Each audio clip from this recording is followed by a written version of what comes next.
UPSC civil services के exam में चाहे वो प्रीलिम्स हो या मेंस, आपको कुछ सेट प्रिंसिपल्स को ऑब्जर्व करना पड़ता है, जैसे कि टाइम से 20 मिनट पहले आना, चीटिंग नहीं करना और प्रॉपर डिसिप्लिन को सेंटर पे मेंटेन करना। कुछ इसी तरह सोसाइटी और ह्यूमन बिहेवियर को भी सेट ऑफ प्रिंसिपल्स की ज़रूरत होती है।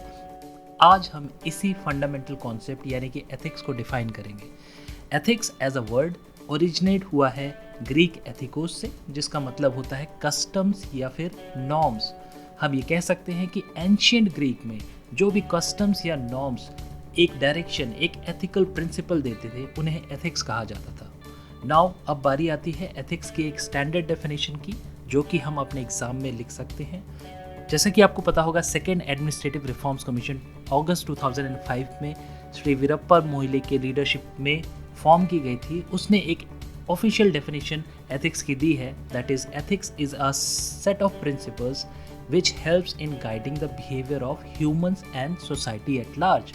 यानी कि एथिक्स एक सेट ऑफ प्रिंसिपल्स है, सेट ऑफ वैल्यूज है, जो कि एक मोरल कंपस या गाइडिंग लाइट की तरह भी कहा जा सकता है।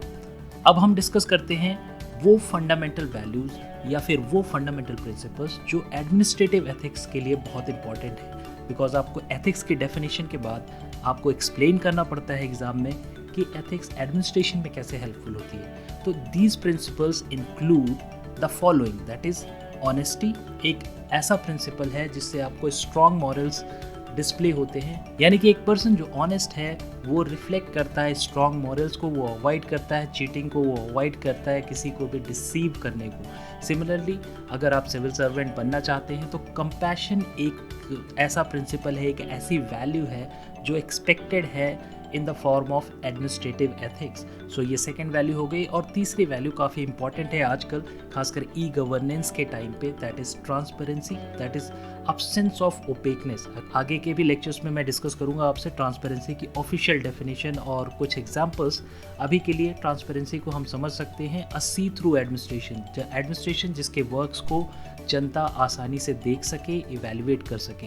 हेंस ये सारे प्रिंसिपल्स एक कॉम्प्रिहेंसिव डेफिनेशन ऑफ एथिक्स की तरफ पॉइंट करते हैं, यानी कि ethics is a set of principles, administrative ethics is a set of such foundational values and administrative principles जो कि एक वर्चुअस कंडक्ट के लिए इम्पॉर्टेंट है। जैसे कि वर्चुअस कंडक्ट ऑफ से अगर हम क्रिकेट में एग्जांपल लेते हैं तो जो भी लेजेंडरी प्लेयर्स होते हैं, जो भी एथिकल तरीके से खेलते हैं, वो वर्च्यू को ऑब्जर्व करते हैं, एथिक्स, स्पोर्ट्स के एथिक्स को ऑब्जर्व करते हैं। सिमिलरली सिविल सर्वेंट्स को भी एथिकल वैल्यू ऑब्जर्व करनी चाहिए। इसी तरह हम देख सकते हैं कि मॉरली रिस्पॉन्सिबल जो भी लीडर्स हैं पॉपुलरली इलेक्टेड, अगर उनके टेन्योर में कोई भी ऐसी अनफॉर्चुनेट हैपनिंग होती है जैसे कि रेलवेज का एक्सीडेंट एंड ऑल, देन वो रिज़ाइन कर देते हैं। इन सारे वैल्यूज से हमें पता चलता है कि ethics is a set of principles, that is moral responsibility, virtue को रिफ्लेक्ट करना, आपको ट्रांसपेरेंसी दिखाना, कंपैशन दिखाना, ये एक फाउंडेशनल वैल्यूज हैं